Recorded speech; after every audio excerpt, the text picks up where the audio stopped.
When you were younger, life felt like a checklist. Study hard, get good grades, go to college, pick a major, graduate, get a job. It all felt so linear, like if you just kept moving forward, everything would eventually make sense.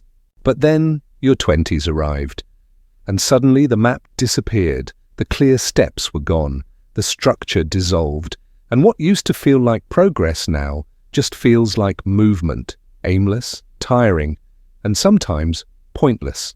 You wake up and realize no one is guiding you anymore. There are no more gold stars, no more report cards telling you how you're doing. It's just you, alone with your choices, your doubts, and this strange feeling you can't quite explain. Is this what adulthood is supposed to feel like? Or did you take a wrong turn somewhere? It's strange how quickly the world expects you to become someone. One moment you're a teenager who still needs permission to leave class, and the next you're supposed to know what career you'll have, where you'll live, who you'll become. There's no in-between, no soft transition, just a hard shift into adulthood, ready or not. As soon as your 20s begin, so does the pressure. What are you doing with your life? Have you figured it out yet? Are you on the right path? And even when no one's directly asking, it's everywhere, in conversations, in expectations, in the silence between questions.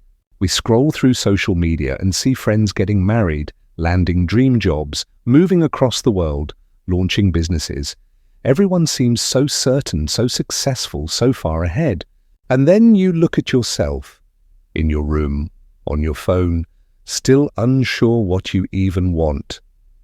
Still wondering if you're doing enough. Or worse, if you are enough.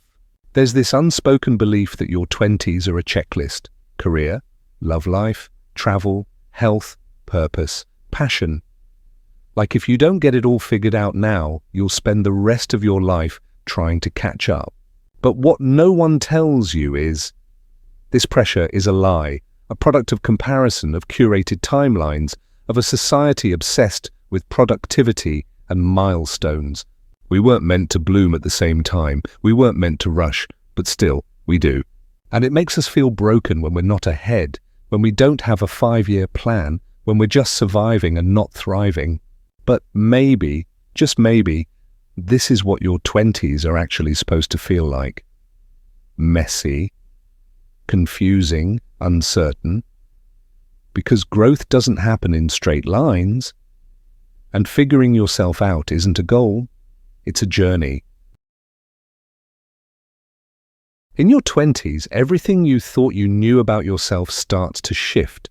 You used to be the smart one, the creative one, the responsible one.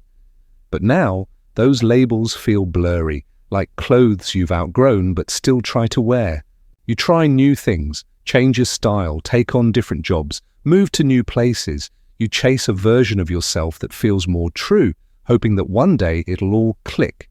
That one moment you'll wake up and finally say, yes, this is who I am. But more often you feel like a stranger to yourself. One day you feel confident and clear-headed. The next, everything feels off, like you've been improvising your identity just to keep up. This is the identity crisis no one warned you about. Not loud, not dramatic, but quiet, lingering, subtle. It creeps in when you're lying in bed at night, wondering if the life you're living is even yours.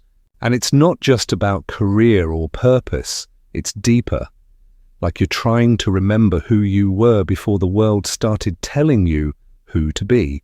Before the expectations, before the performance, before the pressure to have a brand, a niche, a perfectly edited version of your personality. But here's the hard truth. It's not always about finding yourself. Sometimes it's about letting go of who you thought you were supposed to be. Your 20s are a series of small reintroductions, not just to the world, but to yourself. And each time you change, it can feel like something is breaking. But maybe it's just something being rebuilt, something more honest, more grounded, more you. You grow up believing that passion is everything, that if you work hard and dream big, you'll eventually end up doing something you love, something that makes you feel alive. But in your 20s, that dream can start to feel far away, like something you once believed in, but now view from a distance. Reality hits harder than expected. Rent needs to be paid. Jobs are taken for survival, not fulfillment. Time slips through the cracks, and the fire you once had begins to flicker. You start questioning everything. Was I ever passionate enough? Did I make the wrong choices? It's not that you don't want to chase your dreams, it's that now chasing them feels risky, unrealistic, and sometimes selfish. When there are bills to pay and responsibilities to carry, you see others doing what they love, or at least pretending to, and you wonder if they're lucky or just better at hiding the burnout. And then comes the guilt. Guilt for not being grateful. Guilt for wanting more. Guilt for feeling tired before you've even really started. But maybe this isn't failure. Maybe this is the middle, the part no one shows. The blurry in-between place where dreams are reshaped. Where ambition softens, not because you've lost hope, but because you're learning how to live in the real world. And in that space you realize pursuing your passion doesn't always look like fireworks. Sometimes it looks like quiet perseverance. A job you don't love that supports a life you're building. Small steps, private victories, and choosing not to give up, even when it doesn't feel magical.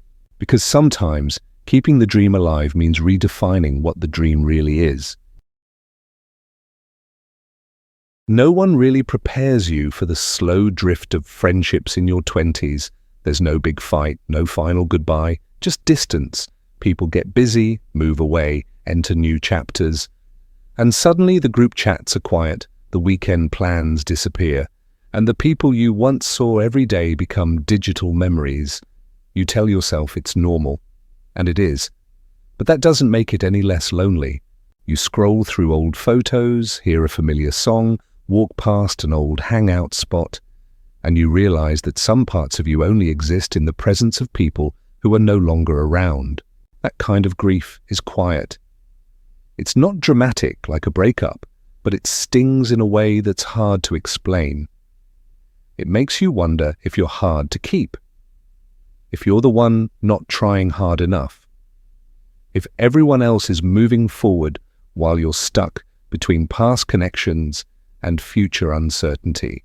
And as you lose those old friendships, sometimes you also lose your sense of direction. Without the people who once shaped your routine, your laughter, your sense of belonging, life starts to feel unanchored. You start questioning your choices more. You begin to wonder who you are without those shared histories. It's a strange space to live in, where you're surrounded by people but feel emotionally isolated, where you're trying to find new connections but scared to start over, where you want to grow but feel like you're shedding too much of who you were. But maybe, in this strange loneliness, there's also an opportunity to learn how to enjoy your own company, to rebuild your identity without the need for constant validation, to create new relationships, deeper, slower, more intentional ones, when you're ready. Your 20s are full of goodbyes you didn't see coming, but they also make room for the hellos that you never expected and maybe desperately need. It's easy to see feeling lost as a problem, like you've taken a wrong turn somewhere, like you're failing at life. But what if being lost isn't the opposite of growth, but a part of it? In your 20s, you're shedding layers you didn't know were temporary, beliefs you inherited, paths you thought you had to follow, identities that once fit but now feel tight. That kind of unlearning is disorienting. It's not supposed to feel comfortable. Growth isn't always loud. It's not always found in wins or milestones. Sometimes it shows up as uncertainty, the foggy in-between where nothing is certain, but everything is possible. Because being lost means you're no longer running on autopilot. You're questioning, reassessing, reevaluating. And that takes courage, the kind most people don't talk about. You might not see the progress because it's internal, like learning patience in silence, like building resilience in rejection, like discovering self-worth, not from praise, but from solitude. You grow when you're forced to sit with yourself, to face the discomfort, to admit you don't have the answers and be okay with that, even if just for today. And ironically, the people who look like they've figured it all out, they've likely been lost too, deeply, quietly, in ways they never admitted out loud. Because feeling lost isn't a flaw in your story. It is the story. It's where the growth happens. In the tension, in the questions, in the waiting. It's where you stop trying to become someone else and start listening to who you really are underneath it all. So if you feel lost right now, maybe you're exactly where you're supposed to be. It's because you're still in the process of becoming someone you want to be. The truth is, no one really has it all figured out. Behind every polished Instagram post, every confident smile, every curated success story, there's someone carrying questions they don't know how to answer. There's someone staying up late wondering if they're on the right path. Someone comparing themselves quietly, endlessly, just like you. It's easy to feel like you're falling behind when all you see are highlight reels. But what you don't see, what no one talks about, are the doubts, the detours, the days filled with nothing but confusion and coffee. Your 20s were never meant to be a straight line. They're messy by design. This chapter is not about certainty. It's about learning to live with uncertainty. To build something slowly, imperfectly, from the pieces you're still collecting. You don't have to rush. You don't have to have a 5-year plan. You don't need to prove your worth through achievements or answers. You are allowed to simply be in progress, in process, in transition. And if no one has told you lately, you're not behind, you're not alone, and you're not broken for not knowing what comes next. Everyone is figuring it out in their own way. Some just get better at hiding it. So, take a breath. Be kind to yourself. You don't have to solve everything today. Living the questions is enough for now.